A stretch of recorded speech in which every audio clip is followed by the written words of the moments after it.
इस मोहिनी के साथ मैं शादी करूंगा। भगवान श्रीहरि मोहिनी भेष में कहते हैं कि ठीक है दैत्य चिंता न करो, लेकिन ये काम करो तुम कि अमृत का जो कलश है ये मुझे दो और इसके बाद में मैं सबको अमृत पिलाऊंगा। इस तरह से भगवान को शांता दीजिए, लेकिन काम से पीड़ित समस्त दैत्यों ने भगवान की बातों को मान लिया और इस तरह से समस्त दैत्य और देवताओं की अलग अलग पंक्तियां बढ़ गई और भगवान श्री विष्णु मोहिनी रूप में अमृत का बंटवारे कर रहे हैं, परोस रहे हैं। इस तरह से उन्होंने देवताओं को अमृत पिलाया, लेकिन उनके बीच में राहु छुप करके भेष बना करके बैठा हुआ था।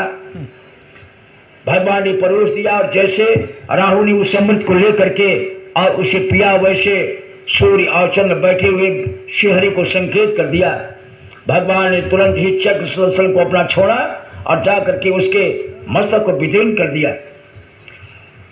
इस तरह से मस्तक का विदीर्ण उन्होंने तो कर दिया, लेकिन अमृत के कारण उसके दो भाग बन गए, एक राहु हो गया और एक केतु हो गया। जब किसी मानव प्राणी के ऊपर राहु का प्रभाव होता है, अचानक उसको एकाएक क्रोधावेश प्रकट हो जाता है। इतना क्रोध, इतनी अशांति उसके शरीर मस्तक में पहुंच जाती, कुछ समझने और सोचने की प्रक्रिया नहीं रह जाती है। और जब केतु का प्रभाव किसी पर पड़ता है तो जिस तरह से कि सर्प को अगर मार दिया जाए तो वो अपने पूंछ को बार बार छटपटाता हुआ पटकते रहता है, उसी तरह से वो मानव प्राणी केतु के प्रभाव से छटपटाता है, संकल्प विकल्प करता है क्या करूं क्या न करूं। इस तरह से उसकी मन चित्तवृत्ति जो है शांत नहीं होती है। उस दिन से राहु केतु अलग अलग भागों में हो गए।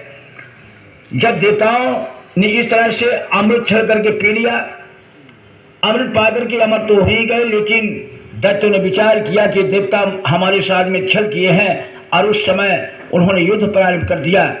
लेकिन अमृतत्व को पा करके समस्त देवताओं ने युद्ध में विजय हासिल किया और उस समस्त दैत्यों को वहां से पाताल लोक के लिए भेज दिया। इस तरह से कहते कि हे राजेंद्र, भगवान श्रीहरि ने बार बार इस पृथ्वी पे अवतरित लेते हैं, अपने भक्तों को सुख प्रदान करते हैं। इसलिए राजेंद्र, मानव प्राणी का परम धर्म है कि भगवान का ध्यान कभी भी उसके हृदय कमल से नहीं जाना चाहिए। भगवान का चिंतन पादाम्बुजो सेवन मातृत्यम, भगवान के चरणों का ध्यान कभी भी उनके नेत्रों से अलग ना होना चाहिए, क्योंकि है वो शीश